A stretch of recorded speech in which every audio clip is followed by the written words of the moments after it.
ফিরে আসছে মাহে রমজান। একটি বছর পরে আবার ফিরে আসছে মাহে রমজান। মুমিন হৃদয়ে পড়বে সারা, মুমিন হৃদয়ে পড়বে সারা, উঠল জেগে নতুন প্রাণ। একটি বছর পরে আবার ফিরে আসছে মাহে রমজান। একটি বছর পরে আবার ফিরে আসছে মাহে রমজান। আল্লাহ তাআলার তরে রোজা পালন করো হে গুনাহগার, নিজের হাতে দিবেন তিনি সিয়াম সাধনার পুরস্কার। আল্লাহ তাআলার তরে রোজা পালন করো হে গুনাহগার, নিজের হাতে দিবেন তিনি সিয়াম সাধনার পুরস্কার। রমজানের রোজা পালন আল্লাহ তাআলার ফরমান। একটি বছর পরে আবার ফিরে আসছে মাহে রমজান। একটি বছর পরে আবার ফিরে আসছে মাহে রমজান। মুমিন হৃদয়ে পড়বে সারা, মুমিন হৃদয়ে পড়বে সারা, উঠবে জেগে নতুন প্রাণ। একটি বছর পরে আবার ফিরে আসছে মাহে রমজান। এই মাসেরই কভু সত্য পথে গর্ব জীবন, বিপদ আপদ থাকবে না যে ঠিক মতো হয় যদি রোজা পালন। রমজানেরই মাসে প্রভু সত্য পথে গর্ব জীবন, বিপদ আপদ থাকবে না যে ঠিক মতো হয় যদি রোজা পালন। রমজান সে তো ঢাল স্বরূপ, হৃদয়ে ভরিয়ে গাও তারি গান। একটি বছর পরে আবার ফিরে আসছে মাহে রমজান। একটি বছর পরে আবার ফিরে আসছে মাহে রমজান। মুমিন হৃদয়ে পড়বে সারা, মুমিন হৃদয়ে পড়বে সারা, উঠবে জেগে নতুন প্রাণ। একটি বছর পরে আবার ফিরে আসবে মাহে রমজান। একটি বছর পরে আবার ফিরে আসছে মাহে রমজান। উপস্থিত সম্মানীয় সুযোগ্য আজকের জলসার স্বনামধন্য সভাপতি, মঞ্চে উপবিষ্ট ওলামায়ে কেরাম, দূর দূরান্ত থেকে আগত সম্মানীয় অতিথিবৃন্দ, বিভিন্ন এলাকা থেকে ছুটে আসা দিনদার ইমানদার মুমিন ভাই সকল, এবং পর্দার অন্তরালের প্রজেক্টের মাধ্যমে দেখনেওয়ালি সম্মানিতা মা ও বোনেরা, প্রথমে সেই মহান মুনিবের দরবারে প্রশংসা করি, যেই মহান মুনিব আমাদেরকে একদিন নয় 2 দিন ব্যাপী একটি মসজিদ কেন্দ্রিক আয়োজিত মাহফিলে আমাদেরকে কোরআন ও হাদিসের আলোচনা এবং দান খায়রাতের একটা সুযোগ যিনি আমাদের দিয়েছেন, সে আল্লাহ সুবহানাহু ওয়া তাআলার শুকরিয়া আদায় করি, বলি আলহামদুলিল্লাহ। আরে ভাই 12টা বাজতে আছে, একটু মুখটা নাড়ান, তাহলে ভালো লাগবে। আর যদি আপনি নীরব পাল করেন তা আপনাকে শয়তান দেখেন 15 মিনিটও টিকতে দেবে না, বাড়িলে চলে যাবে। একটু সজাগ হন। আল্লাহর প্রশংসা আমরা করতে গেলে আমাদের কষ্ট হবে? যে হবে না তো? তাহলে আমরা একবার সবাই একটু জোরে জবান ছেড়ে বলি আলহামদুলিল্লাহ। অতঃপর শান্তি বর্ষিত হোক সকল নবীদের উপর, বিশেষ করে আমাদের শেষ নবী জনাবে মুহাম্মদুর রাসূলুল্লাহ। আমরা সকলে বলি সাল্লাল্লাহু আলাইহি ওয়াসাল্লাম। সম্মানিত দিনী ভাই সকল, আমি অনেকের কাছে পরিচিত, আবার অনেকের কাছে অপরিচিত। তবে যারা নিয়মিত ইউটিউব দেখেন, ফেসবুক দেখেন, হয়তো চিনে ফেলেছেন। পিছন থেকে আর কেউ কোনো কথা বলবেন না। প্রত্যেকটা জিনিসের একটা লিমিটের থাকবে ভাই। কাজ করতে হবে, যেখানে চুপে সারি সেখানে চুপে সারি বলতে হবে। এখন আমি মাইক ধরেছি, পেছন দিকে যদি কথা বলে ভালো লাগবে? কোনো বক্তায় কি ভালো লাগবে? তা আমি আপনাদের সম্মুখে আমি এরাদা করে আসছি, হাঁটতে হাঁটতে আসছি, তে কানে কানে বলছে যে আপনি বিবাহ সম্পর্কে বলেন। আমি আজকে আমার আলোচ্য খুব সুন্দর টপিক ছিল, সেটা হচ্ছে রমজান মাস আসার আগে প্রস্তুতি কি নেওয়া উচিত। রমজান মাস যে আসবে একে আমরা স্বাগতম কিভাবে জানাবো, এই বিষয়টা খুবই গুরুত্বপূর্ণ ছিল। তা আমাকে দুইটা বিষয় বেঁধে দিয়েছে। মানে আমার আজকের ইচ্ছা ছিল রমজান মাস যে আসবে, তো এই রমজান মাসকে আপনি কিভাবে স্বাগতম জানাবেন। আজকে শাবান মাসের 7 তারিখ নাকি মনে? হ্যাঁ, 7 তারিখ তো আজকে। শাবান মাসে 6 তারিখ। আবার একটু আগে দেখলাম জানি 7 তারিখ দেখালো আমাকে। তো আর কয়েকটা দিন বাকি এলে আপনি রমজান মাস পাবেন। এবার জানি না আমরা এখানে কত লোক পাবো কি পাবো না, কারণ মওতের কোনো গ্যারান্টি নাই। আকাঙ্ক্ষা ইচ্ছা তো সবার আছে যে রমজান মাস সহজে কেউ ছাড়ে না। হাজার কষ্ট হলেও এই রমজান মাসকে মানুষ পালন করে বা সিয়াম রাখে। কিন্তু রমজান মাসের এই গুরুত্বটা আমাদেরকে দিতে হবে। এই যে আপনারা আজকে প্যান্ডেল আয়োজন করেছেন, এই আয়োজন করতে গিয়ে কত মেহনত করতে হয়েছে, হয়েছে কিনা হয়নি? হয়েছে তো। 2 দিন প্রোগ্রাম এটা। তাহলে আপনি 1-2 মাস আগে থেকে কত প্ল্যানিং করেছেন, কত দুয়ারে গিয়েছেন, স্টেজটা এভাবে হবে, বক্তা এভাবে সিলেক্ট করতে হবে, প্রথম দিন ওই হবে, দ্বিতীয় দিন ওই হবে। তাহলে আপনি প্রস্তুতি আগে থেকে নিয়েছেন, আর আজকে আপনি এর ফলাফল দেখতে পাচ্ছেন।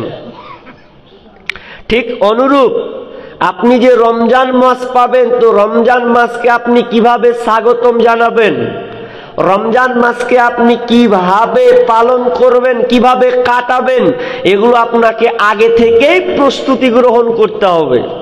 কিন্তু আমরা আগে থেকে প্রস্তুতি এখনো গ্রহণ করি না। দেখবেন বর্তমানে এই শাবান মাসটা এত গুরুত্বপূর্ণ, রাসূল সাল্লাল্লাহু আলাইহি ওয়াসাল্লাম বলছেন এটা বাৎসরিক রিপোর্ট পেশ করা হয়। এই শাবান মাসে বাৎসরিক রিপোর্ট, তার মানে বছরে একবার আল্লাহর কাছে রিপোর্ট পেশ করা হয় মানুষ কোন হালাতে আছে। এখন যদি আপনি রোজা থাকতেন, শাবান মাসের এই নফল রোজা খুবই গুরুত্বপূর্ণ। মা আয়েশা রাদিয়াল্লাহু তাআলা আনহা বলছেন যে ইয়াসুমু সাহরান আকতারা মিন শাবান। রাসূল মা আয়েশা রাদিয়াল্লাহু তাআলা বলছেন যে আল্লাহ রাসূল শাবান মাসে নফল সিয়াম এত বেশি রেখেছেন যা অন্য কোনো মাসে এত বেশি রাখেননি। কিন্তু আমরা কটা সিয়াম পালন করছি শাবান মাসে? হয়তো যারা পালন করেন তারা 1-2টা রাখেন, কিন্তু শাবান মাসে খুবই গুরুত্বপূর্ণ আপনি রোজা থাকবেন।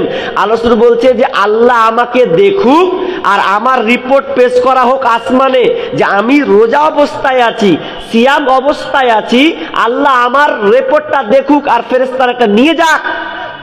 তার মানে কত বাৎসরিক এই যে রিপোর্টটা খুবই গুরুত্বপূর্ণ। কিন্তু অথচ আমরা দেখবেন আর কিছুদিন পর রোজা আসছে, আমরা রোজা থেকে অনেক দূরে আছি, সরে আছি, না আমরা ট্রেনিং প্রাপ্ত নিয়েছি, না আর কিছু করছি না, বরং আমরা এটা করি যে রমজান মাস আসছে তো আগে দোকানদার ভাবছে এবার কি কি মাল ভরবো দোকানে, দাম তো ডবল চাপবে, দাম ডবল চাপবে, এই জন্য আগে থেকে প্রস্তুতি মালকে রেডি করছে। আপনি আগে থেকে আবার প্রস্তুতি কি নিয়েছেন যে আজকের সামনের ঈদ যখন আসবে কি পাঞ্জাবি নিব, কোন মডেলের উঠবে, এখন থেকে অনেকে আবার খোঁজ লাগাচ্ছে। বছরে 2 বার নামাজ পড়বে তো কোন পাঞ্জাবি পড়বে এর জন্য খোঁজ নিচ্ছে। এটা একটা। অনেক মেয়ে আছে কোন পোশাক নিউ এবার ঈদে উঠবে ওটা নিয়েও এখন ব্যস্ত আছে যে কোনটা উঠবে। মানুষ দুনিয়াবিতে ব্যস্ত আর ব্যস্ত, কিন্তু রমজান মাসকে আপনি কিভাবে স্বাগতম জানাবেন এটা নিয়ে আমাদের কোনো মাথা ব্যথা নেই। আমি আপনাদের এখানে মালতীপুরে প্রোগ্রাম করতে এসেছি, আপনি আমাকে দাওয়াত দিয়েছেন, আপনার বাড়িতে আমি গিয়েছি। এখন বাড়ি গিয়ে আপনি আমার জন্য সবকিছু রেডি রাখবেন কি রাখবেন না? রাখবেন। সব কিছু আমার জন্য আপনারা রেডি করবেন, বসার, খাওয়ার, ঘুমানোর সব কিছু আপনি আগে থেকে প্রস্তুত রাখছেন, কারণ মেহমান যেন অপমান না হয়। ঠিক তেমনি ভাবে একটা রমজান মাস যে আসবে, তে রমজান মাসটা আপনাকে যেন এমন ভাবে পার করবেন, এমন ভাবে কাটাবেন যাতে আপনার কাছ থেকে হাত ছাড়া না হয়ে যায়, এটা আপনাকে খুব গুরুত্বপূর্ণ রাখতে হবে।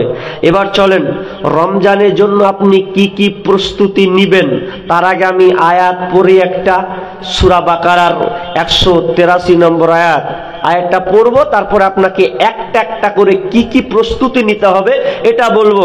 আর যারা শেষে বলেছেন বিবাহর বিষয়টা একটু ইঙ্গিত ইনশাআল্লাহ আপনাদের দিব। বিসমিল্লাহির রহমানির রহিম। ইয়া আইয়ুহাল্লাযীনা আমানু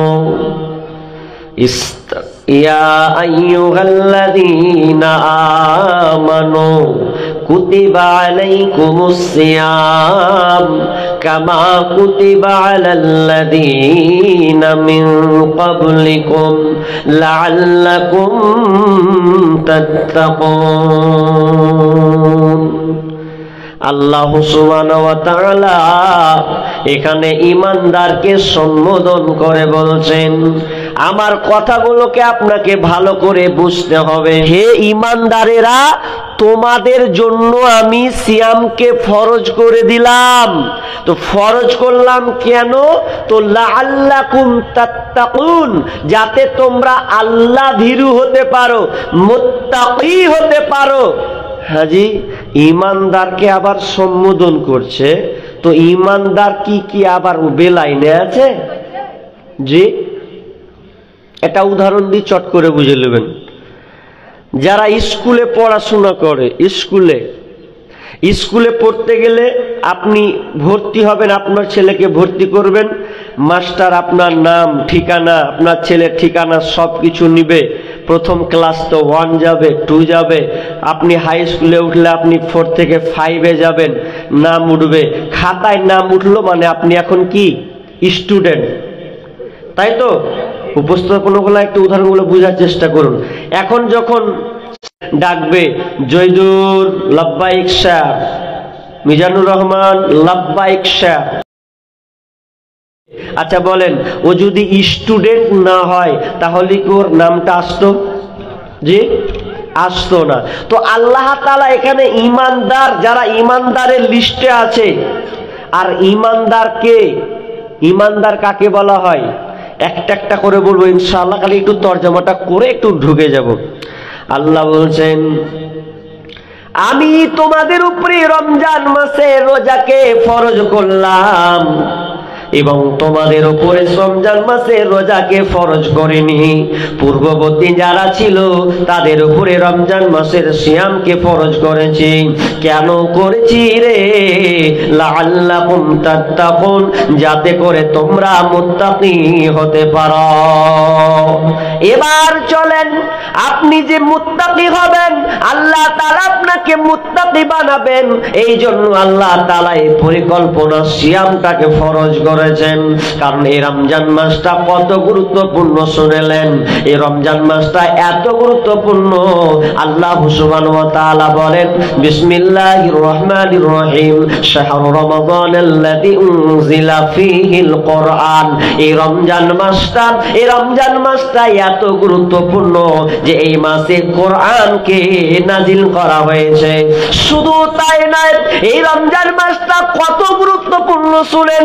বিশ্বনবী বলছেন এই রমজান মাসটা এত গুরুত্বপূর্ণ, যখন রমজান মাস এসে যায়, ওয়া ফুতিহাত আবওয়াবুস সামা, তখন আসমানের দরজাগুলোকে ওপেন করে দেওয়া হয়। ওয়া গুল্লিকাত আবওয়াবি জাহান্নাম, ওয়া গুল্লিকাত, রাসূল সাল্লাল্লাহু আলাইহি ওয়াসাল্লাম বলছেন, ওয়া সুলসিলাতিশ শায়াতিন। এই রমজান মাসটা এত গুরুত্বপূর্ণ যে রমজান মাসে আসমানের দরজাগুলো আপনার কিনা ওপেন করে দেওয়া হয়, জাহান্নামের দরজা বন্ধ করে দেওয়া হয়, জান্নাতের দরজাকে ওপেন করে দেওয়া হয়। ওয়া সুলসিলাতিশ শায়াতিন, এবং শয়তানকে জিঞ্জির দিয়ে বেঁধে দেয়। কেন দেয়? যাতে করে আবার বান্দারা পরিপূর্ণ যেন ঈমানদার হয়ে যায়, পরিপূর্ণ যেন তারা মুত্তাকি হয়ে যায়, রমজান মাসকে যেন তারা লুটে নেয়, শয়তানের ফাঁদে যেন না পড়ে। এই জন্য আল্লাহ তাআলা এই শয়তানকে জিঞ্জির দিয়ে বেঁধে দেয়। রমজান মাসটা কত গুরুত্বপূর্ণ হাজি। তাহলে রমজান মাসকে ছাড়বো কিনা? তো আগে থেকে আমাদের প্রস্তুতি নিতে হবে। কেমন প্রস্তুতি নিতে হবে? কি কি প্রস্তুতি নিতে হবে আমি চটচট করে এবার আপনাদেরকে বলছি। নাম্বার 1 গুনবেন। নাম্বার 1, 1 নাম্বার, আপনাকে ঈমান আগে ঠিক করতে হবে। ঈমান আপনাকে ঠিক করতে হবে। যদি আপনার ঈমান ঠিক না হয়, তাহলে আপনার রোজা রেখে, সিয়াম রেখে কোনো ফায়দা হবে না। সিয়াম রেখে আপনি কোনো নেকি অর্জন করতে পারবেন না। 1 নাম্বার, প্রস্তুতি গ্রহণ করতে হবে। ঈমানটাকে আপনাকে শুদ্ধ করে নিতে হবে। কারণ আল্লাহ তাআলা বলছেন, ওয়ামা ইউমিনু আকসারুহুম বিল্লাহি ইল্লা ওয়া হুম মুশরিকুন। অধিকাংশ লোক ঈমান আনার পরেও মুশরিক হয়ে আছে। অনেক লোক আছে ঈমান এনেছে, কিন্তু এরপরও সে মুশরিক হয়ে বসে আছে। তার মানে ঈমান তার নষ্ট হয়ে গেছে। 1 নাম্বার, আপনি রোজা রাখবেন তো? তাহলে 1 নাম্বার শর্ত আপনাকে প্রস্তুতি গ্রহণ করতে হবে কি, যে ঈমান আগে মজবুত করতে হবে। ঈমান যদি আপনার মজবুত না হয়, ঈমান যদি আপনি ঠিক না করতে পারেন, তাহলে আপনার রোজা রেখে একদম রাখাই হবে, আপনার সাহারি খাওয়াই হবে, কোনো আপনার ফায়দা হবে না। তাহলে কেমন করে ঈমান? আমার ঈমান দুর্বল আছে নাকি? দেখেন আপনাদের ঈমান দুর্বল আছে কিনা। ঈমান পরিপূর্ণ আপনাকে হতে হবে, তাহলে আপনার ঠিক আছে। আচ্ছা দেখেন, আমার বডি, এই যে ভাই, এই যে আমার বডি, আমি একটা মানুষ, তাই তো? আমি কথা বলতে পারছি, হাত নড়ছে, পা নড়ছে, মুখ নড়াচ্ছি, আমার কথা আপনারা বুঝতে পারছেন। আচ্ছা, এটা কেন করতে পারছি? আমার ভেতর একটা রূহ, আত্মা আছে, তাই তো? আত্মা আছে বলে আমি সব নড়াচড়া করতে পারছি। ভালো করে বুঝুন, ঈমান কত গুরুত্বপূর্ণ জিনিস। খুব মজা খালি আলোচনা শুনলে হবে না। সামনে রমজান মাস আসছে, এখন থেকে আমাকে প্রস্তুতি গ্রহণ করতে হবে, নেকি আমাকে লুটে নিতে হবে।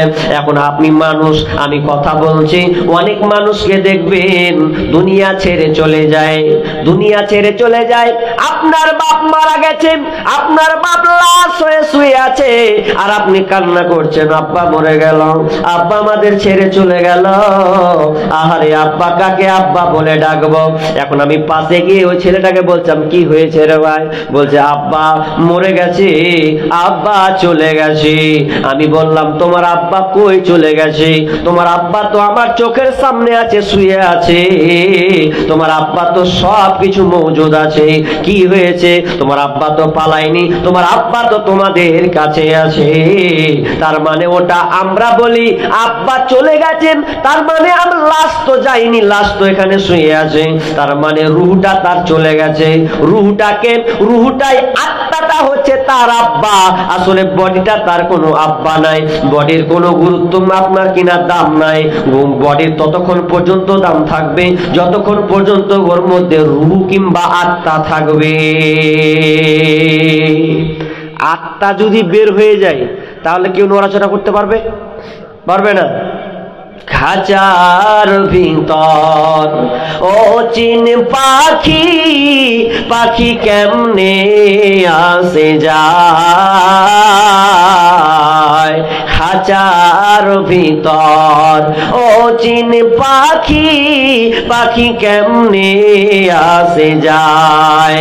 চিনতাম যদি পাখিরে মন, আমি বেরি দিতাম পাখির পায়। পাখি কেমনে আসে যায়, পাখি কেমনে আসে যায়। তার মানে আত্মা যতক্ষণ আছে তখন আপনি নড়াচড়া করবেন, কথা বলতে পারবেন, সব কিছু আপনার দ্বারা সম্ভব হবে। তার মানে ওই লোকটা নড়াচড়তে করতে পারে না, তার মানে ওর মধ্যে রূহ নাই, আত্মা নাই। কে মালাকুল মউত তার রূহটাকে কবজ করে নিয়ে চলে গেছে। ঠিক তেমনি ভাবে যদি আপনার ভিতরে ঈমান নামের পাঁচটা না থাকে বন্ধুরে, তাহলে আপনি এক মাস রোজা রেখে কষ্ট করে আপনার কোনো লাভ হবে না, আপনি নেকি পাবেন না যতক্ষণ পর্যন্ত আপনার ঈমান মজবুত না হবে। আর একটা আপনাকে উদাহরণ বলি, আমরা বাইক চালাই, সাইকেল চালাই, ভ্যান চালাই, রিক্সা চালাই, এগুলো আস্তে আস্তে এখন বিলুপ্তর পথে, তাই না জি? আস্তে আস্তে সব চলে যাচ্ছে এখন। তো ধরে নেন সাইকেল, সাইকেল যদি আমরা চালাই, তো চালাতে গিয়ে এখন যদি সাইকেলে যদি লিক থাকে, লিক, একটা ছেলে 8 বছরের ছেলে সাইকেল লিক হয়ে গেছে, বুঝছেন তো? সাইকেলের লিক লয়, মাস্টারি করেছে বাড়িতে খানিকক্ষণ, ও যদি দেখছে তো পাম্প ঢুকে না, তো কি করেছে, ওই টিউটাকে নিয়ে একটু ফেড়ে মরলি করেছে, মরলি করে দেখছে তো একটু লিক আছে। তো আচ্ছা লিক আছে দে, বলছে জায়গা মেকার লিক আর কি করব, দোকানে যাব, দোকানে গিয়ে পাম্পারটা নিয়ে একদম ভরে দেবো। আচ্ছা বলুন তো, ওই ছেলেটা যদি সাইকেলটা নিয়ে যদি পাম্প করে, এই যদি পাম্প করে, আচ্ছা পাম্প করলে কি লিকটা, আচ্ছা হাওয়াটা ভেতরে ঢুকবে না বের হবে? হ্যাঁ। আচ্ছা 1 মাস ধরে যদি করে, সারা বছর করলেও বের হবে, কারণ মেন জায়গা তো লিক আছে। হ্যাঁ লিক আছে। পোতা দাদু বলছে কি ব্যাপার, হ্যাঁ তুই পাম্প করে চলে যাচ্ছিস, যে পাম্প করে যাচ্ছিস, কইছে পাম্প করছি অনেকক্ষণ থেকে ঢুকছে না, দেখি তো। ওরে সুবহানাল্লাহ, লিক যে হয়ে আছে রে খাপা, লিক হয়ে আছে ওটা, আর পাম্প ঢুকে, তুই যত চেষ্টা কর, তুই তো ঘেমে চুঁয়ে গেছিস। ঠিক তেমনি আপনার ঈমান যদি আপনি কার দিকে ঠিক না করেন, আর যদি আপনি রোজা দিয়ে 1 মাস ঠাটিয়া রোজা রেখেলেন, তাহলেও আল্লাহ নেকি দিবে না। আগে আগে ঈমান ঠিক করতে হবে। ঈমান কাকে বলা হয়? ঈমান 5টার উপরে পরিপূর্ণ আপনাকে ঈমান নিয়ে আসতে হবে। মান আমানা বিল্লাহি ওয়া বিল ইয়াউমিল আখিরি ওয়াল মালাইকাতি ওয়াল কিতাবি ওয়ান নাবিয়িন, এই 5টার উপরে আগে আপনাকে পরিপূর্ণ ঈমান নিয়ে আসতে হবে। মান আমানা বিল্লাহ, আল্লাহর উপরে পরিপূর্ণ ঈমান নিয়ে আসতে হবে। আপনি যেই কাজটা করবেন, এখন আপনি প্রস্তুতি নেন, আমি যেটাই করব আল্লাহ আমাকে দেখতে পায়, আমি আর এদিকে যাব না, ডান দিকে যাব না, হারামের দিকে যাব না, বেলাইনে আমি যাব না। আজ থেকে আমি প্রস্তুতি নিয়ে নিলাম, আমি আল্লাহর উপরে পরিপূর্ণ ঈমান নিয়ে আসলাম। ঈমান, আল্লাহর উপরে ঈমান কাকে বলা হয়? আপনার যত কিছু আবদার আছে, যত কিছু আপনার চাওয়া পাওয়া আছে, একমাত্র আপনি আল্লাহর উপরে ঈমান নিয়ে আসবেন, আল্লাহর কাছে আপনি চাইবেন, পৃথিবীর কারো আপনি দ্বারস্থ হবেন না। কিন্তু বর্তমানে দেখা যায় আপনি আল্লাহকে বিশ্বাস করেন, আল্লাহর উপরে ঈমান আনার পরেও আপনি গায়রুল্লাহর আপনি ঈমান নিয়ে আসেন, আপনি বুঝতে পারেননি আপনার ঈমানে পোকা লেগে আছে। আল্লাহ তাআলা বলছেন, ওয়া মা ইউমিনু আকতারুহুম বিল্লাহি ইল্লা ওয়া হুম মুশরিকুন। অধিকাংশ লোক, অনেক লোক আছে বলছে ঈমান এনেছি, আল্লাহ বলছে না, তুই ঈমান নিয়ে আসনি, তুই ঈমান তোর মধ্যে নাই, তুই মুশরিক অবস্থায় এখনো রয়েছিস। এই যে কান লাগান, একটা গুরুত্বপূর্ণ একটা হাদিস আছে, ওটা বলবো। পরিপূর্ণ আল্লাহর উপরে ঈমান। আপনাদের ঈমান কেমন আছে একটু টেস্ট করব। টেস্ট কেমন? টেস্ট। আচ্ছা, আপনারা যত লোক এখানে আছেন ভালো করে বুঝবেন কথাটা, কিন্তু কি যে আমরা যা কিছু অভাব হয়, অভাব হতে গিয়ে আমরা কার উপরে বিশ্বাস রাখি? আল্লাহর উপরে। তো মিথ্যা কথা বলছেন না?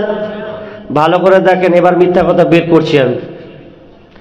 আমরা বলছি আল্লাহর উপরে পরিপূর্ণ ঈমান, কিন্তু এখানে মিথ্যা কথা আমরা লুকিয়ে নিয়ে আসছি।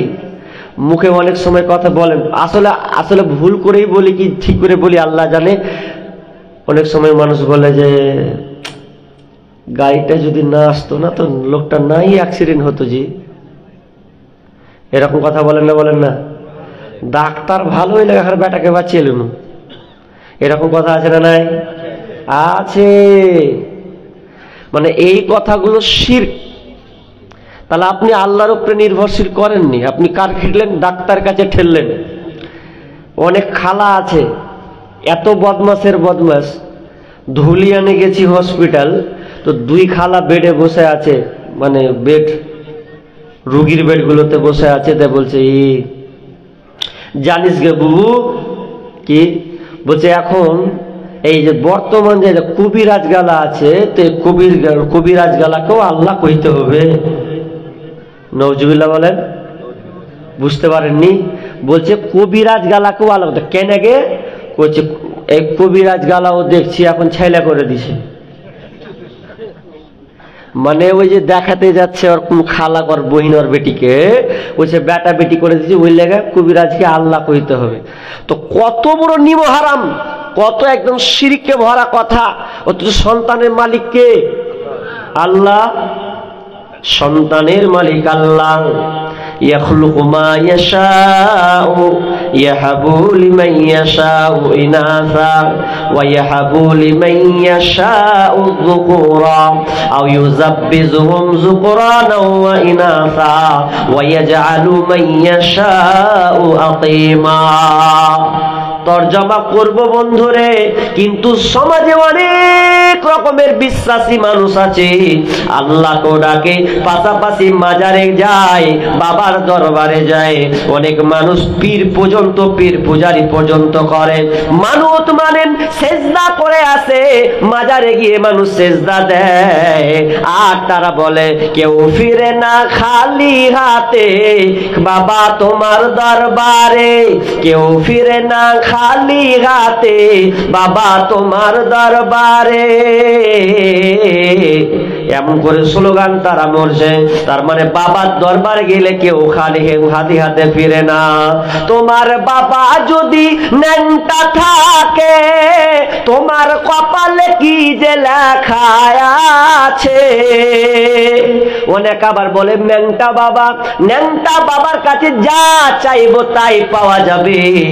আমি এক জায়গায় বললাম, তোমার ন্যাংটা বাবার কাছে কি চাইবো? কি গোপন মাল আছে?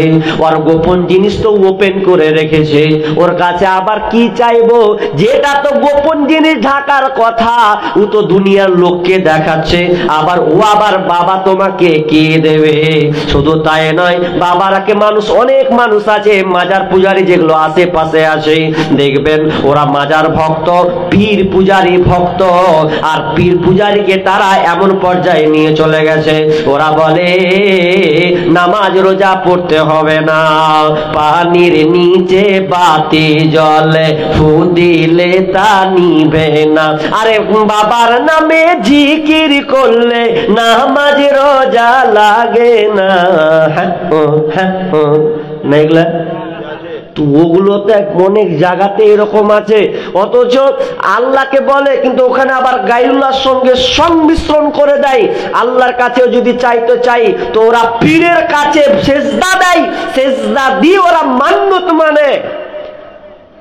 অনেক মেয়ে আছে দেখবেন হানাফিদের মধ্যে আছে যারা পূজারি, ওরা কহে যে আমার মুরগি হারিয়ে গেছে তো বাবার নামে আজকে আমি ছাগল মানত মেনে নিলু, ওর মুরগি হারালছে ওই জন্য ও ছাগল মানছে। তোর সামান্য মুরগির দাম কত আর ছাগলের দাম কত? তোর মুরগি হারালছে তুই ছাগলের মানত মানবি? তুই জানিস মুরগির থেকে ছাগলের দাম বেশি না মুরগির দাম বেশি? কইছে আগে মুরগিটা তো পেতে দাও, তখন পরে মানত মানবো না। হ্যাঁ, মুরগিটা আগে পেতে দাও। এই রকম আছে। অনেক মেয়ে আছে সন্তান হয় না, ওখানে চলে যাচ্ছে। এবার চলেন, আমি শিরকের আলোচনা করছি না, খালি আপনাকে বুঝাচ্ছি যে সমাজের শিরিক মানে আপনি যে ঈমান হারা হয়ে বসে আছেন, যে আপনি রোজা রাখবেন না, ঈমানকে আগে পরিপূর্ণ করুন। অনেক দেখবেন ভাইদের আপনার ছেলের গলাতে তাবিজ আছে না নাই? আছে। কোমরে তাবিজ আছে, প্রায় জায়গায় তাবিজ লিখেছেন। তাবিজকে এখন আজকে থেকে ছিঁড়তে হবে। যদি আপনি ওই তাবিজ নিয়ে আপনি সিয়াম রোজা রাখেন তাহলে আপনি ঈমান হারা হয়ে আছেন, রোজা রেখে কোনো লাভ হবে না। যত তাবিজ আছে সবকে ছিঁড়ে ফেলতে হবে। তাবিজে কোনো উপকার নাই, কোনো উপকার নাই। এখন বলবে মৌলভী সাহেব এরা তো মৌলভীরাই ফুক মেরা মারছে। জি, প্রশ্ন আসবে কি আসবে না? আসছে তো। তা আমি বলি ভাই, মৌলভী হলে কি হবে? ধানের মধ্যে পাতান থাকে না থাকে না? থাকে তো। ধানের মধ্যে পাতান থাকে। আচ্ছা বলেন, আপনারা যখন ধানকে বাতাসে ফ্যানে বা মারেন তখন আপনারা দেখবেন ধান একদিকে যায়, পাতান একদিকে যায়, যায় না? আচ্ছা, পাতানটাকে বেশ গ্রহণ করেন না ধানটাকে গ্রহণ করেন? ধান। পাতানকে একদম পুড়াবেন, লাস্টে ফেলে দিবেন। তো দেখতে পাতান ধানের মতন কিন্তু ধান লয়। আর সব মৌলবি দেখলে যে মৌলবির মতন, কিন্তু সব মৌলবি লয়, বাট পারও আছে। ভালো করে রাখবেন, বাট পারও ঢুকে আছে। তাহলে আপনি যে তাবিজ মারছে, অনেক আবার খালারা বলছে যে তাবিজ দিয়ে ফের ভালো হচ্ছে দেখছি, এরকম বলে না? হাজারো ভালো হলো আপনাকে ছাড়তে হবে। আচ্ছা বলেন তো, আপনারা বলেন শুকরের মাংস খাওয়া হালাল না হারাম? হারাম। আচ্ছা, শুকুর মাংস হারাম কেন? আল্লাহ কোরআনে হারাম করেছেন সূরা মাইদাতে, ওই জন্য হারাম। আচ্ছা, এখন আমি যুক্তি দিতে পারি যে শুকর হারাম হলো তো কি হলো? শুকরকে নিয়ে আসবো, বিসমিল্লাহ করে জবাই করব, তাও তো 20 কেজি মাংস পাবো। হাজি, তো 20 কেজি মাংস করে যদি আমি খাই তো খেয়ে ভাতের সঙ্গে মেখে খাবো। আচ্ছা, পেট ভরবে কি ভরবে না? কথা বলেন না জি? আচ্ছা ভরবে। তাহলে কি দরকার? পেট যে ভরছে, রেজাল্ট তো পাচ্ছি সঙ্গে সঙ্গে, তো কেন ফের খাবো না? যুক্তি দিয়ে আপনার এক পয়সা লাভ হবে না। যুক্তি শরীয়তে খাটবে না। যেটা হারাম হারাম। বিশ্বনবী তাবিজকে হারাম করেছেন, লটকানো যাবে না কোনো জিনিস। শুনলেন, শিরিক খুবই ভয়াবহ কঠিন একটা জিনিস। শিরিক, আপনি দুনিয়ার যত পাপ আছেন আপনি পাপ করেও আল্লাহ যদি আপনাকে চাই তো আপনাকে জান্নাত দিয়ে দেবে, কিন্তু শিরিক এত ভয়াবহ পাপ, আল্লাহ তাআলা বলেছেন আমি শিরিককারীকে কোনোদিন ক্ষমা করব না। আবু জার রাদিয়াল্লাহু তাআলা তাআলা আনহু বিশ্ব নবীর সঙ্গে আছেন। এমন সময় আল্লাহ রাসূল বলেন, আবু জার রে তুমি এখানে থেকে যাও, আমি একটু সাইড থেকে আসছি। এবার বিশ্ব নবী আর হচ্ছেন, আর হওয়ার পর জিবরিল আমিন এসে বলছেন, জিবরিল আমিন আর আল্লাহর রাসূলের সঙ্গে একটা লোকালয়ে গল্প করছেন, আলোচনা করছেন। এমন সময় কথা কমপ্লিট করে আবু জার রাসূল সাল্লাল্লাহু আলাইহি ওয়াসাল্লাম আবু জারের কাছে যাচ্ছেন, আর মুখে বলতে বলতে আসছেন, লোকটা চুরি করলেও, লোকটা জেনা করলেও, লোকটা চুরি করলেও, লোকটা জেনা করলেও। আবু জার বলছেন, ইয়া রাসূলুল্লাহ আপনি কি বলছেন? লোকটা জেনা করলেও চুরি করলেও লোকটা জান্নাতে যাবে, জেনা করলেও জান্নাতে যাবে, চুরি করলেও লোকটা জান্নাতে যাবে। একটু খুলে বলেন আপনি কার সঙ্গে কথা বলছিলেন আর আপনাকে উত্তর দিয়েছিল? বলছেন, আবু জার জিবরিল আমিনের সঙ্গে আমার এখন কথা হলো, আর গোপন লোকালয়ে কথা হলো। জিবরিল আমিনকে বলছে, কোন বাংলার বান্দা যদি শিরিক না করে মারা যায়, ওয়ামান মাতা ইশরিকু বিল্লাহি শাইয়া দাখালান নার ওয়ামান মাতা লা ইশরিকু বিল্লাহি শাইয়া দাখালাল জান্নাহ। বিশ্বনবী বলছেন, কেউ যদি বিন্দু পরিমাণ শিরিক করে, বিন্দু পরিমাণ যদি সরিষা বরাবর যদি শিরিক করে দেয়, তাহলে লোকটা জাহান্নামে যাবে। আর যদি সে শিরিক পরিমাণ আপনার কিনা তিল পরিমাণ, সরিষা দানা পরিমাণ যদি শিরিক না করে, লোকটা জান্নাতে যাবে। এবার বিশ্বনবী আবু জারকে বলছেন, আবু জার লোকটা যদি শিরিক না করে মারা যায় তাহলে লোকটা জান্নাতে চলে যাবে। তখন আল্লাহ রাসূল বলছেন, আমি জিবরিলকে বললাম, জিবরিল রে লোকটা যদি চুরি করে বেড়ায়, লোকটা যদি মদ পান করে, লোকটা যদি জিনা ব্যভিচার করে বেড়ায়, তাহলে কি লোকটা জান্নাতে যাবে? আল্লাহ রাসূল বলছেন, হ্যাঁ লোকটা জান্নাতে যাবে। এখনো সমাপ্ত হয়নি, ভালো করে শ্রবণ করুন। তার মানে তিনি কেন বলতে চাইলেন যে চুরি করলো কি জান্নাতে যাবে? চুরি করা হচ্ছে পাপ, চুরি করা হচ্ছে পাপ, গুনার কাজ। আর আপনার জেনা করাটা হচ্ছে বড় পাপ, এটাও একটা কাবিরা গুনাহ। তো জেনা করে মানুষ, যদি জেনা করে তাহলে বিয়ের আগে যদি কোনো ছেলে মেয়ে জেনা করেন, কোনো ছেলে মেয়ের সঙ্গে সম্পর্ক কায়েম করে, তাহলে তাকে 100 বেত্রাঘাত, 100 লাঠি তাকে মারতে হবে। আর কোনো ছেলে যদি বিয়ে করার পর কোনো মেয়ের সঙ্গে শারীরিক সম্পর্ক কায়েম করে দেয় আর 4টা সাক্ষী প্রমাণ হয়ে যায়, তাহলে ওই মেয়েটাকে বাঁচতে দেওয়া হবে না। শরীয়ত বলছে মেয়েটাকে কোমর পর্যন্ত গেড়ে দাও, গেড়ে দেওয়ার পরে ওকে পাথর ছুঁড়ে মারো, কারণ ওর বাঁচার কোনো পথ নাই। ওই জন্য বিষ্ণু বলছেন জিবরিল রে লোকটা যদি চুরি ব্যভিচার করে তাহলে কি জান্নাতে যাবে? আল্লাহ বলছেন, আল্লাহ যদি দয়া হয় তাও হয়তো আল্লাহ ওকে জান্নাতে দিয়ে দেবে, কিন্তু যদি সে শিরিক করে দেয় আল্লাহ ওকে কোনোদিন জান্নাতে দিবে না। ছোট্ট করে একটা উদাহরণ দিই আপনাকে, ভালো করে বুঝেন। এই এদিকে কান লাগান।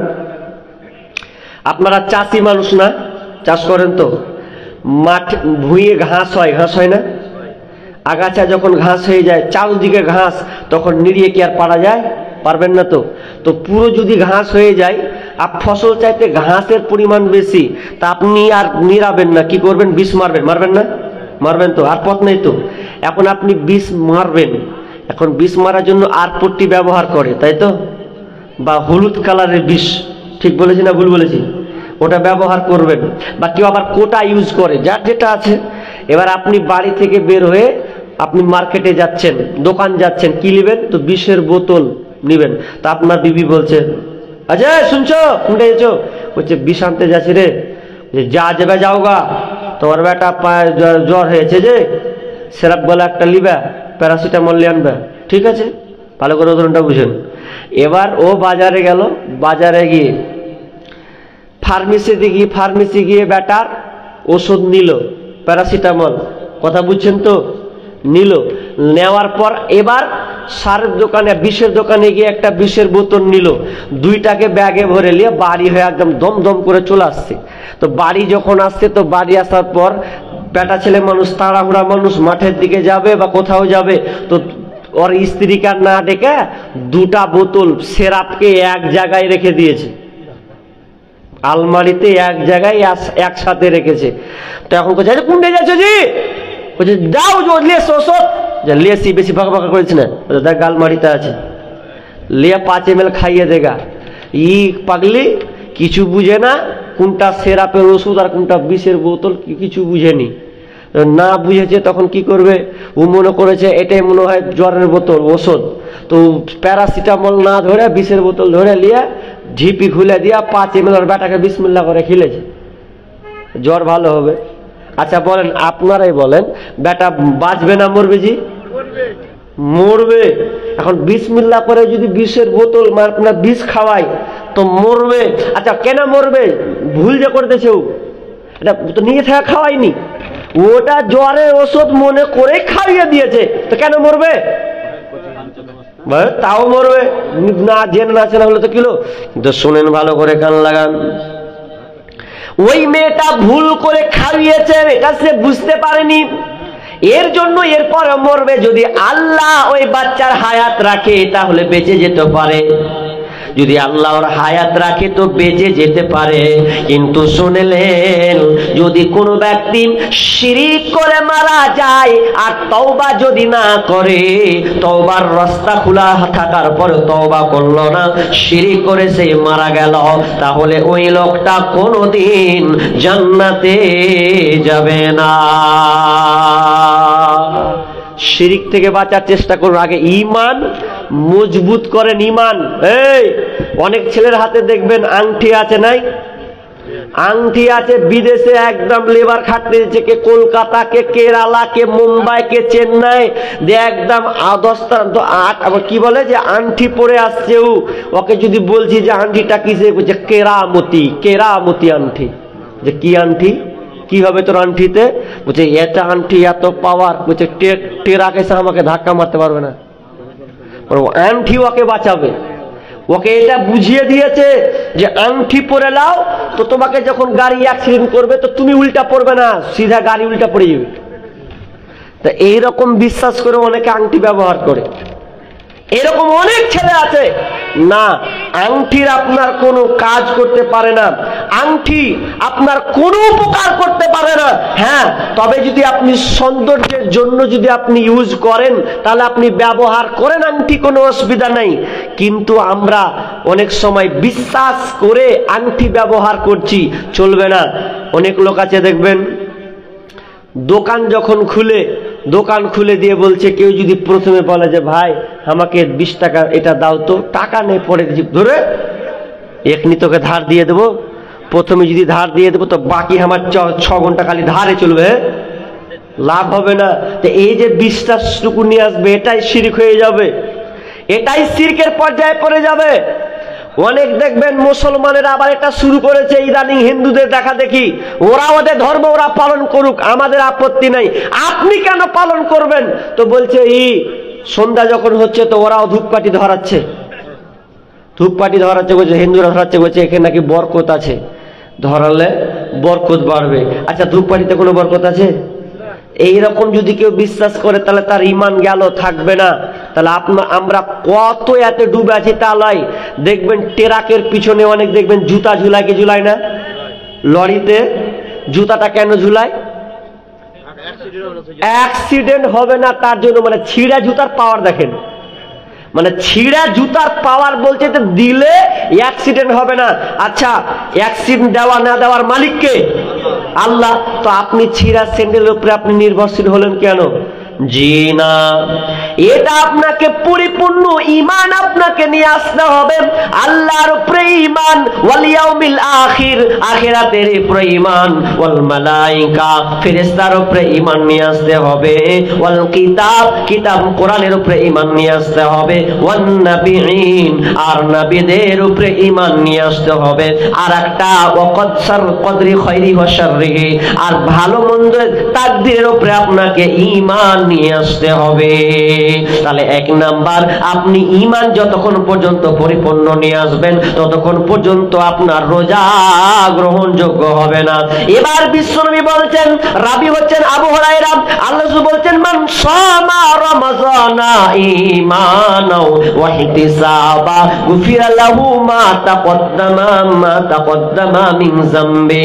বিশ্বনবী বলছেন মান সামা রমাযানা, যখন রমজান রমজান মাস আছে, যারা রমজান মাসে রোজা রাখবে দুইটা শর্ত তাকে গ্রহণ করতে হবে। মান সামা রমজানা, তার মানে কি একটা কি ঈমানাও ওয়া ইহতিসাবা, ঈমানাত ওয়া ইহতিসাবা, যদি এই দুইটার শর্ত মেনে চলে গুফিরা লাহু মা তাকাদ্দামা মিন যামবি, তাহলে আল্লাহ তাআলা তার পূর্বের যত গুনাহ আছে সমস্ত গুনাহকে আল্লাহ ক্ষমা করে দিবেন। আগের যত পাপ আল্লাহ ক্ষমা করে দিবেন, তবে শর্ত দুটাকে আপনাকে পরিপূর্ণ আগে মেনে নিতে হবে, তাহলে আপনার রোজা আল্লাহ কবুল করবেন। একটা কি ঈমান, ঈমানকে সম্পূর্ণ মজবুত, কোনো পোকা লাগা হলে হবে না, একবারে নির্ভেজাল নিখুঁত ঈমান আপনাকে পরিপূর্ণ নিয়ে আসতে হবে। ওয়াহতিসাবা, এবং আপনাকে ইখলাস নিয়ত আপনাকে ঠিক করতে হবে, ইখলাস নিয়ে আসতে হবে, সওয়াবের আশা রাখতে হবে যে আমার এই সওয়াব আমি এটা পাবো, এরকম আপনাকে ইয়াকিন রাখতে হবে, তাহলে আল্লাহ তাআলা আপনার রোজা কবুল করবেন। এক নম্বর শর্ত হলো। নাম্বার দুই নম্বর শর্ত হচ্ছে আপনাকে নিয়ত ঠিক করতে হবে। আপনি যে রমজান মাসে রোজা রাখবেন, তো শুধু কি এক মাসের জন্য কি আপনি রাখবেন? যদি আপনি এরকম আপনার বিশ্বাস হয় যে রমজান মাস আসলো আর এক মাস রেখে দিলাম, দেখানি আপনার 30টা রেখে দিলাম, জোহর গেলাম আসর গেলাম না, 15 দিন তারাবি পড়লাম আর ইশার নামাজ পড়লাম না, তার মানে আপনি 5 ওয়াক্ত নামাজ পড়লেন না, দেখানি যদি আপনি ইবাদত করেন তো আল্লাহ তাআলা আপনার নিয়তে তো গালাত হয়ে আছে, তাহলে নিয়ত যদি আপনার ভুল হয় তাহলে আল্লাহ তাআলা আপনার রোজাকে কবুল করবেন না। নাম্বার 2, নিয়ত ঠিক করতে হবে। নিয়ত কেমন? নিয়ত মসজিদে ঢুকে গেলে নাকি যে আল্লাহ 30টা রোজা রাখবো, ফের রোজ যখন একদম ঈদের নামাজ আসবে আর ফের পরের বছর দেখা যাবে জি, এরকম যদি করেন তাহলে আপনার 30 দিন রোজা রাখাই হলো, কোনো কাজে আসবে না। হ্যাঁ, তবে যদি আপনি এইরকম নিয়ত করেন যে আমি আজ থেকে প্রতিজ্ঞাবদ্ধ হয়ে গেলাম, আমি ইয়াকিন করে নিলাম, আমার চলার পথটাকে আমি নিয়ে নিলাম যে বাকি পূর্বে যা করেছি আল্লাহ না, আজ থেকে নিয়ত করলাম আজ থেকে আমি সঠিক পথে ফিরে যাব, তাহলে এইরকম যদি আপনি ইয়াকিন বিশ্বাস নিয়ত এইরকম রাখেন তাহলে আল্লাহ তাআলা আপনার এই রোজাটাকে কবুল করবেন। আমি তাড়াতাড়ি শর্ট করে যাচ্ছি। 2 নম্বর কি বললাম? নিয়ত আপনার ঠিক থাকতে হবে। নিয়ত খালি 1 মাস রাখবো, লোক দেখানো রাখবো তাহলে কিন্তু হবে না। নিয়ত হলো 2টা হলো। নাম্বার 3 বিশ্বনন্তার নাম্বার 3 নাম্বার প্রস্তুতি গ্রহণ করতে হবে। আপনাকে ঘর রেডি করতে হবে। কেমন ঘর? ঘরটা কেমন হবে? আপনি কোন ঘরটাতে কেমন করে ইবাদত করবেন? দেখবেন বর্তমানে মানুষ ঘর বানায় 4 খান 5 খান 7 খান 8 খান করে বিল্ডিং ঘর বানায়, কিন্তু দেখবেন কিচেন রুম বানায়, বাথরুম বানায়, আর ডাইনিং রুম বানায়, বৈঠক ঘর বানায়, 4টা 5টা করে রুম বানায়, কিন্তু দেখবেন ওর কপালে এখন পর্যন্ত একটা নিরালা নির্জল বৈঠক নাই যেখানে একা একা বসে নামাজ পড়বে, একা একা বসে কাঁদবে, আপনার ইবাদত করার মতন একটা পার্সোনাল জায়গা নাই। পার্সোনাল জায়গা ঠিক করবেন। এই শর্ত আমার প্রস্তুতিগুলো বুঝতে পারছেন? 3 নাম্বার প্রস্তুতি কি? যে একটা ইবাদত করার জন্য রমজান মাস যে আসবে, তো বসে বসে আমি তাসবিহ তাহলিল করব, তো তাসবিহ তাহলিল করতে গিয়ে আমি কেমন করে আল্লাহকে ডাকবো, তো এই জন্য একটা জায়গা নিরিবিলি এমন একটা জায়গা করবেন যে জায়গায় বসে আপনি নামাজ পড়বেন, চোখ দিয়ে 2 ফোঁটা পানি ফেলবেন, এই রকম। তো আপনি সবই ব্যবস্থা করেছেন, কিন্তু আপনি আল্লাহকে ডাকার মতন ইবাদত করার মতন একটা পার্সোনাল ঘর নাই। আগে দাদি নানিরা একটা উঁচু করে একটা জায়গা করতো সাইডে, যে ওখানে বসে বসে আল্লাহ তাসবিহ তাহলিল ইবাদত গুজারে থাকতো। কিন্তু এখন মানুষ কোটি কোটি টাকা দিয়ে বিল্ডিং করে, বাড়ি করে, লাখ টাকা খরচ করে, দেখবেন ওর কিচেন রুম আছে বা বাথরুম আছে, আপনার কিনা বৈঠক ঘর আছে, সবই আছে, কিন্তু পার্সোনাল কোনো ইবাদত ঘর নেই। হিন্দুদেরকে দেখবেন, হিন্দুদের একটা পার্সোনাল একটা পূজা করার জন্য একটা ঘর থাকে না? আপনি ওর যত প্রিয় বন্ধু হন আপনাকে ওই ঘরে ঢুকতে দিবে না। ওই ঘরটাতে ঢুকতে দেবে না। ওই ঘরটা ওর জন্য আলাদা, ইবাদত করার জন্য আলাদাভাবে রেখেছে। কিন্তু আমাদের আছে? নাই। পার্সোনাল একটা ঘর রাখবেন, যে ঘরটাতে আপনি বসে বসে সময়টা পার করবেন, তাসবিহ তাহলিল করবেন। কিন্তু আমরা এই ঘরটা এখন পর্যন্ত আমরা ঠিক করতে পারিনি। তাহলে 3 নম্বর, আপনাকে জায়গা ঠিক করতে হবে, যে জায়গাটা থাকলে বসলে আমি আল্লাহর হস্তে আল্লাহর জিকির আজকার করে আমি সময়টা পার করে দেব। 3 নম্বর, সশর্ত বলছি। নাম্বার 4 নম্বর কি কাজ করতে হবে? 4 নম্বর প্রস্তুতি আপনাকে গ্রহণ করতে হবে। 4 নম্বর, আপনাকে ঘরটাকে পাপ মুক্ত ঘর বানাতে হবে। ঘরটাকে আপনাকে পাপ মুক্ত ঘর বানাতে হবে। অনেক বাড়িতে দেখবেন পাপ মুক্ত আমরা ঘর এখনো করি নাই। পাপ মুক্ত ঘর কাকে বলা হয়? পাপ মুক্ত ঘর ওকে বলা হয়, আপনার ঘরে টিভিটা আছে, ওই টিভিটাকে আর রাখবেন না। টিভিটা কারণ আপনার কিনা ভালোর চাইতে খারাপটা আপনার নজরে বেশি যাবে, এই জন্য টিভিটাকে আপনি রাখবেন না, বাদ দিয়ে দেন। তার মানে ঘরটা পাপ মুক্ত করে দিতে হবে। কোনো বিগানা মেয়ে যেন আপনার বাড়িতে এসে না উঠে যায়, ওর কথা যেন আপনাকে এসে কানে না লাগায়। কিন্তু আমরা এমন হয়ে গেছি, না না না বন্ধুরে, আপনাকে ঘরটাকে পাপ মুক্ত ঘর বানাতে হবে। মিডিলে একটা কথা বলি, হাদিসটা মনে পড়লো। কি কথা? অনেক মানুষ দেখবেন রোজা রাখে, তো আমি আগে বলেছি যে ইবাদত ঘর একটা রাখেন, নাহলে মসজিদ যান। তো অনেক মানুষ দেখবেন রোজা রেখে রাস্তা রাস্তা আড্ডা মেরে বেড়ায়, মারে না? রাস্তার ধারে বসে মোবাইল খেচার খেচার খেচার করে টিপাটিপি করে, করে না? করে। তো ও তো এটা রাস্তার হক নষ্ট করে দিল। অথচ রাসূলুল্লাহ সাল্লাল্লাহু আলাইহি ওয়াসাল্লাম বলছেন যে তোমরা রাস্তাতে যদি কোনো জিনিস পাও, ফাআদনাহা ওয়াদনাহা ইমাতাতুল আদা আনিত তরিক ওয়াল হায়াউ শুবাতুম মিনাল ঈমান। সবচাইতে নিম্ন ঈমানের যে শাখা আছে সেটা হচ্ছে কষ্টদায়ক বস্তু। রাস্তাতে যদি কোনো কষ্টদায়ক কোনো জিনিস থাকে তোকে হটিয়ে ফেলো। কিন্তু এটা কেন তাগিদ করছেন? এখানে খুব গুরুত্বপূর্ণ কথা আছে। আর আবু সাঈদ খুদরী রাদিয়াল্লাহু তাআলা বলছেন, বুখারী এবং মুসলিমের হাদিস, তিনি কি বলছেন? আল্লাহ বলছেন, হে সাহাবীরা, তোমরা রাস্তার ধারে বসবে না, তোমরা রাস্তার ধারে বসবে না, রাস্তা থেকে তোমরা দূরে থাকো। সাহাবীরা বললেন, ইয়া রাসূলুল্লাহ, প্রয়োজন কারণে যদি আমরা বসি, দরকার আছে সাইডে বসি। তখন রাসূল সাল্লাল্লাহু আলাইহি ওয়াসাল্লাম বলছেন, তাহলে তোমাদের রাস্তার হক আদায় করে দিতে হবে। রাস্তার হক আদায় করতে হবে। রাস্তার হক আদায় কয়টা? 5টা। এই গুনেন, 5টা হচ্ছে হক আদায়। নাম্বার 1, আপনি যদি রাস্তায় একটু আপনি একটু রোদের কিরণ আপনি খাবেন, দরকার আছে, বা কারোর জন্য আপনি অপেক্ষা করছেন, দাঁড়িয়ে থাকবো, দরকার আছে, তাহলে 1 নাম্বার কাজ বিষ্ণু বললেন, তোমার চক্ষুকে তুমি নিম্নগামী করবে। রাস্তার ধারে বসলে চক্ষুকে নিম্নগামী করে নাও। কিন্তু আমরা ফ্যাল ফ্যাল করে কে গেল আর কে এলো ফ্যাল ফ্যাল করে তাকিয়ে থাকি। মেয়েরা সবচাইতে পারদর্শী একদিক দিয়ে। আপনাদের এদিককার মেয়েরা কেমন? আমাদের ওই দিককার এলাকার মেয়েরা রাস্তার ধারে বসে বসে বিড়ি বাঁধে, বসে বসে বিড়ি বাঁধে, আর খোঁজ লাই যে কয়টা ছেলে গেল আর কয়টা ছেলে এলো, খোঁজ লাই। রাস্তার ধারে বসে, রাস্তার হক এখন পর্যন্ত বুঝেনি, রাস্তার ধারে বসে বিড়ি বাঁধছে। অনেকে দেখবেন এমন বদমাশ, রাস্তাতে অনেক মানুষ দেখবেন সবকিছু মেলে, মেলে না? আরে মেলে তো, দিয়ে রাস্তার 12টা বাজিয়ে দেয়। মোটর সাইকেল চালাতে অসুবিধা, কে বলেছে তোমাকে? আপনি জায়গা পাওনি, তুমি জায়গা ঢুঁড়ে বের করো, রাস্তাই নয়। অনেক লোক দেখবেন পাথর পর্যন্ত দেয়, পাথর পর্যন্ত জায়গা জায়গা দেয়। কেন দিবেন আপনি? আপনার জায়গায় যেটুকু সেটুকু করেন।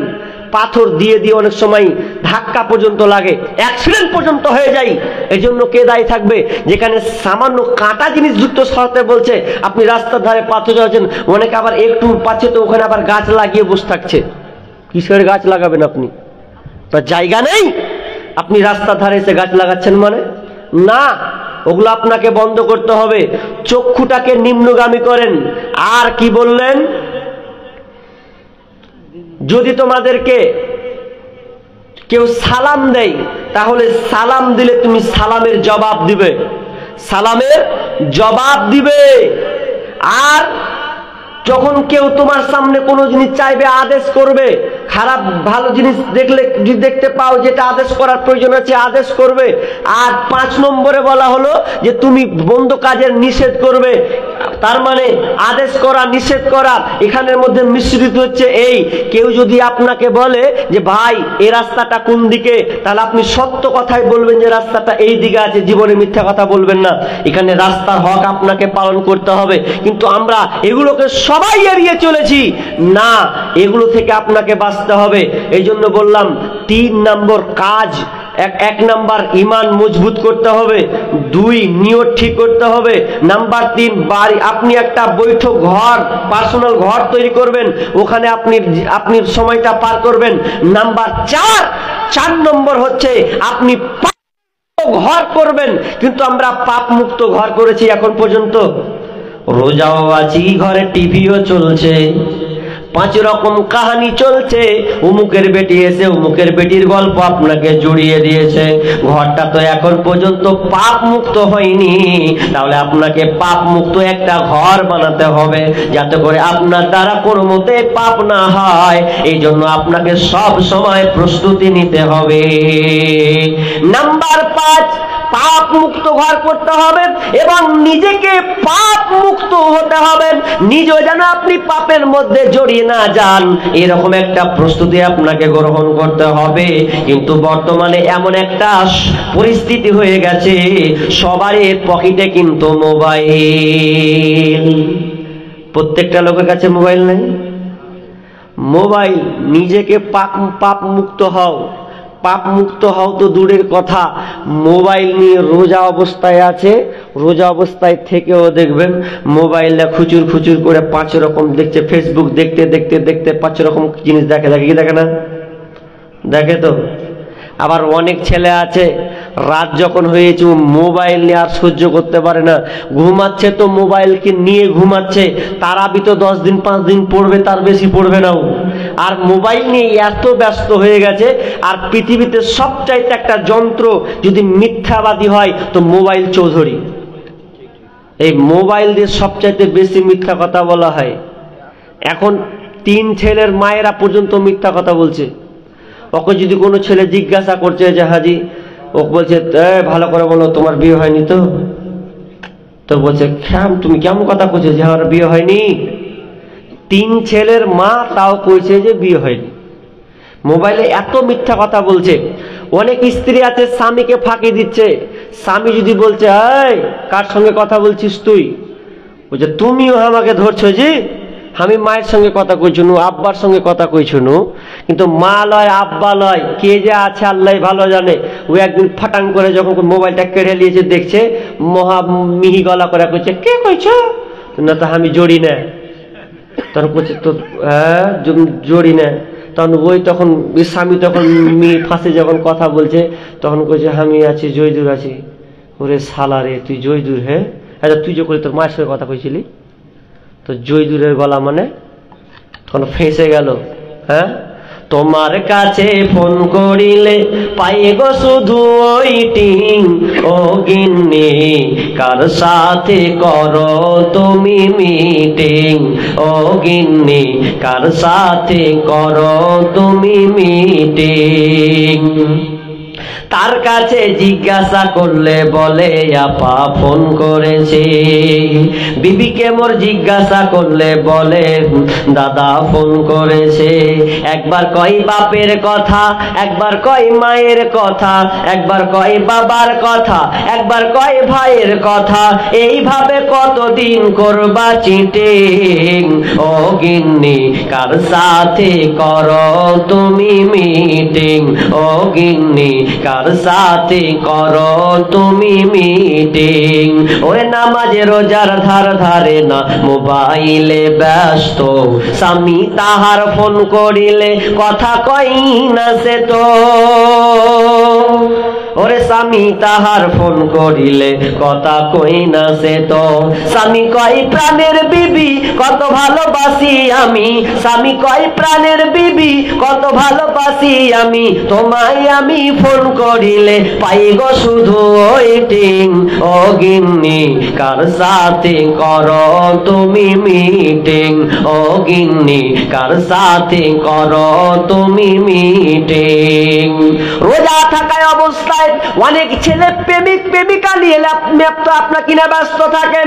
দিনে রোজা, রাত হয়ে গেলে শুয়ে শুয়ে প্রেমিকার সঙ্গে কথা বলে। আমি আপনাকে বলেছি যতক্ষণ পর্যন্ত আপনার নিয়ত না ঠিক হবে, নেকির আশা যতক্ষণ পর্যন্ত আপনি না নেবেন, আপনার রোজা রেখে সিয়াম রেখে কোনো আপনার লাভ হবে না, হবে না, হবে না। এই জন্য আমি আপনাকে বলি, আপনাকে আগে পাপ মুক্ত নিজেকে হতে হবে। আল্লাহ তাআলা বলছেন ওয়ালা তাকরাবুজ জিনা ইন্নাহু ওয়ালা তাকরাবুজ জিনা, তোমরা জিনার নিকটবর্তী হবে না, কারণ এই জিনাটা এত জঘন্য, এত খারাপ। যদি তুমি জিনার মধ্যে চলে যাও তাহলে তুমি এই পথে পা দিলে সহজে বের হতে পারবা না, কারণ এই জিনার পথটা এত সবচাইতে নিকৃষ্ট একটা পথ। অথচ যুবককে দেখবেন রোজা রমজান মাসেও প্রেমিকার সঙ্গে সম্পর্ক থাকে। অনেক আবার প্রেমিকা বলে আমি আমার প্রেমিককে ফোন করে আমি সাহারি খেতে উঠাই। তো এটা কেমন কথা হলো? তো অনেক মেয়ে বলছে যে আমার প্রেমিক আছে, তোকে আমি সাহারির খাওয়া লেগে ফোন করি, জানজি উঠবে না, তোমার মা উঠে গেছে, মা তো উঠে গেছে, তুমি খাবে না, মানে ওকে আবার আগেই বলছে। কেমন কথা জি, এটা কোনো নিয়ম হলো?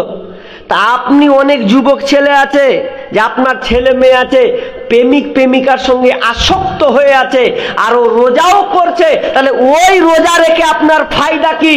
অনেক আছেন বাপজি আছে রোজা, মুখে রোজা অবস্থায় না খেয়ে কষ্ট করে এত মেহনত করে, তবুও দেখবেন ব্যবসা করতে গিয়ে মিথ্যা কথা বলে না, বলে না, বলে মিথ্যা কথা বলে, মোবাইলে মিথ্যা কথা, ব্যবসা করতে গিয়ে মিথ্যা কথা, কথায় কথায় মিথ্যা কথা, এত মিথ্যা কথা বলে। আচ্ছা বলেন ওর রোজা রেখে কোনো লাভ আছে? কোনো এক পয়সা কোনো লাভ হবে না। তার মানে আপনাকে পরিপূর্ণ পাপ মুক্ত নিজেকে হয়ে যেতে হবে, যাতে করে আমাকে পাপ যেন আমাকে ঠেকাতে না পায়, যেন আমার রোজাটা যেন বরবাদ না হয়ে যায়। এই জন্য আপনাকে পরিপূর্ণ ঈমান নিয়ে আসতে হবে। আর এখন বর্তমানে শুনলেন বন্ধুরে আমার, আপনাদেরকে বলি আসলে পরিপূর্ণ আল্লাহর উপরে আমাদের ভয় নাই। যদি আমাদের পরিপূর্ণ আল্লাহর উপরে ভয় থাকতো তাহলে হয়তো আমরা কোনোদিন এই পাপের মধ্যে ডুবে থাকতাম না। ছাড়েন, 5টা কথা আপনাকে আমি বললাম, 5টা কথা আমি আপনাদেরকে বলেছি, ভালো করে গুরুত্ব দেন। সেটা কি? যে আপনি সম্পূর্ণ পাপ মুক্ত জীবন আপনাকে করতে হবে। কিন্তু এখন দেখা যায় বর্তমানে অনেক ছেলে মেয়ে আছে যে পাপ মুক্ত হতে পারছে না, প্রেমিকের পাল্লায় পড়ে। আপনার কিনা একটা ছেলে মেয়ের সম্পর্ক করে দিয়ে এমন একটা পর্যায়ে চলে যায়, সামনে একটা সময় আসছে, আজকে হচ্ছে আপনার 5 তারিখ, তাই তো, 5 ফেব্রুয়ারি, সামনে একটা গুরুত্বপূর্ণ বেহায়া দিবস আছে, যেই বেহায়া দিবসটার নাম হচ্ছে 14ই ফেব্রুয়ারি। নাই 14ই ফেব্রুয়ারি অনেক বাপজি বুঝেই না যে 14ই ফেব্রুয়ারি কি, তোমার বেটা বুঝে। 14ই ফেব্রুয়ারি কাকে বলা হয়? যেই 14ই ফেব্রুয়ারিতে একটা ছেলে মেয়ে একাকার হবে, নির্জনে একাকার নিরিবিলি পার্কে গিয়ে তারা একসঙ্গে কথা বলবে, আপনার ভালোবাসার কি একটা ভালোবাসা দিয়ে আপনার ফুল দিয়ে তাকে আপনার সম্পর্কে গভীরতায় তারা চলে যাবে, এমন নিম্ন পর্যায়ে চলে যাবে যে তারা আপনার কিনা জিনার চাইতে জঘন্য যে কাজটা সেদিন 14ই ফেব্রুয়ারির নামে হয়। এই জন্য সেদিন একটা কবিতা বলেছিলাম যে এই জঘন্য, অনেক বলে এটা 14ই ফেব্রুয়ারি ভালোবাসা দিবস, জীবন এটা ভালোবাসা দিবস হতে পারে না, এটা হচ্ছে নোংরামিতার দিবস, জিনা করার দিবস। এটা কখনোই হতে পারে না। 14ই ফেব্রুয়ারি নামে চলছে বেঈমানি, হীরার চেয়ে দামি জিনিস হারায় অনেক নারী। 14ই ফেব্রুয়ারি নামে চলছে বেঈমানি, হীরার চেয়ে দামি জিনিস হারায় অনেক নারী।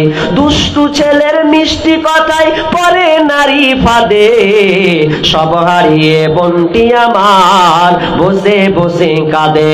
প্রেমের নামে চলছে এখন, প্রেমের নামে চলছে এখন অশ্লীলতার ছোঁয়া, কত মনে নারী সম্মান পান্তা ভাতার মোয়া।